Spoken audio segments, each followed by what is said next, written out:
Good morning. China's Belt and Road Initiative is probably the most consequential economic and diplomatic project ever in human history. And we'll kick off with this, which is an update over the first 6 months of 2025. It shows that over the first half of the year, Belt and Road investments were the highest for any 6-month period ever. In energy, it was up over 100%. Compared to last year's first half. Oil and gas from January through June was over $30 billion, which is higher than all of last year. A third of that went to Nigeria. New records also hit for green energy, about $10 billion worth, with nearly 12 gigawatts of new power installed. Lots of new investment in coal. New records were also set in metals and mining, technology, and in manufacturing. Top regions were Africa and Central Asia. The Belt and Road is 12 years old this year, and cumulative investment to date is $1.3 trillion or so. And there is the chart that shows investments. This is by year and by sector. So there has been a steep rise in outbound Chinese infrastructure investments since 2020 and 2021. And that dip between 2020 and 2022 led our own policy analysts and think tanks to draw conclusions that turned out to be wrong. Obviously, it was temporary, but at the time, our top people thought that the downward trend would continue. The Council on Foreign Relations published this piece in April of 2023, The Rise and Fall of the BRI. They noted that the number of new projects were in decline and that the value of them were also declining. The Council on Foreign Relations is a think tank, and it is comprised of deep Washington and establishment insiders specializing in American foreign policy and global affairs. Its chairman is the founder of Carlyle Group, Regent Smithsonian, chairman of Brookings Institution, president of the Economic Club of Washington, trustee of the World Economic Forum, and he was an assistant to President Carter. The president of CFR was the U.S. Trade Representative for Obama and a deputy national security advisor. The board of directors include former cabinet secretaries, investment bank heads, super rich widows, news anchors. So the Council on Foreign Relations is as establishment Washington as can be, and they were telling everyone that the Belt and Road was over in 2023. This one is from FDD, the Foundation for Defense of Democracies. This report from them is about the same time with about the same conclusion. China's BRI is either cutting way back or falling apart completely. The foundation is a pro-Israel, anti-Iran lobbying group formed to provide education that helps Israel's image in North America. They are registered lobbyists, and top politicians in the United States contribute to the FDD, especially if they're running for president. And this was their assessment. The BRI has failed to live up to China's goals and burdened developing economies with high debt and non-productive assets. We have done about a dozen reports so far where the reality is the total opposite of that. China trade with Africa is booming, and especially now in high value-added goods because of the infrastructure projects that are now fully online there.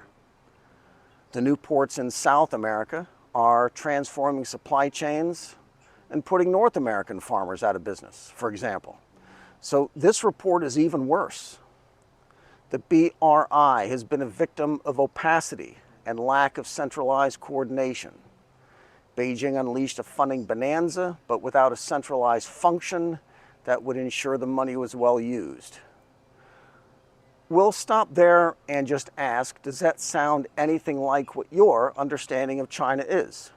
Whatever your feelings about China generally, don't we all kind of know that everything here is carefully planned and coordinated? I'll tell you from my own experience that if your company proposes a project that will involve any Chinese public money, the people's money, and that is what they call it, You have just signed up for endless meetings and audits and forms and levels of oversight and supervision that are beyond imagination. Through it all is the understanding that if any of that people's money goes missing, we're all going to go to jail until it's found. The whole process is designed to make you want to kill yourself for even thinking it was a good idea in the first place. But it's the same thing every time. Our top experts look at a graph, this one, and make wild assumptions about what might be driving a drop and conclude that it must be that Beijing officials gave away over $1 trillion and don't know where it is now. It's amazing this thing was published. A big Chinese infrastructure investment might work out or it might not, but it will never, ever suffer from lack of centralized coordination. So here's what's happening instead. The BRI was so successful that it expanded. And here's a map of to where, the entire Pacific coast of South America. So Chinese ships don't have to go through the Panama Canal anymore. Africa, Eastern Europe, Central Asia. New Chinese construction spend is rising again, and on a per project basis are at the highest level ever. Overall, Chinese investment new record highs for average project value. China's total investment, cumulative, on Belt and Road Initiative projects now stands at $1.3 trillion. That's a total of over 12 years. That figure is slightly higher than China's trade surpluses with the rest of the world for one single year. That figure is also slightly higher than what the United States spends on defense and weapons systems for a single year. Again, whatever your feelings are about China, who do you think is getting more value from all this spending? The Pentagon in a single year, or all these BRI projects over the course of 12 years? Because it is the BRI that made these data possible. It explains why this world map flipped from blue to red, and that now most of the countries in the world do much more business with China than with the United States. It explains the news that Chinese companies are easily replacing their American consumer markets with new buyers from South America, Africa, everywhere else really.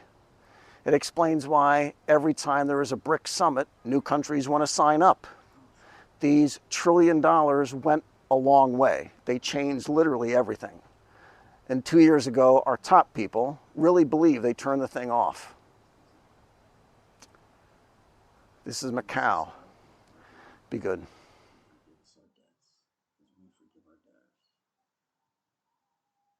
Lead us not into temptation, but deliver us from evil. For thine is the kingdom, and the power, and the glory forever. Amen.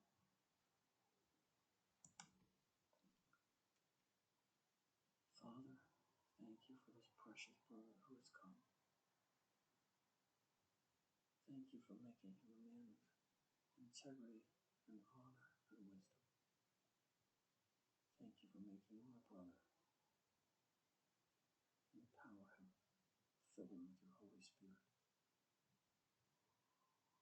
Give him gifts of wisdom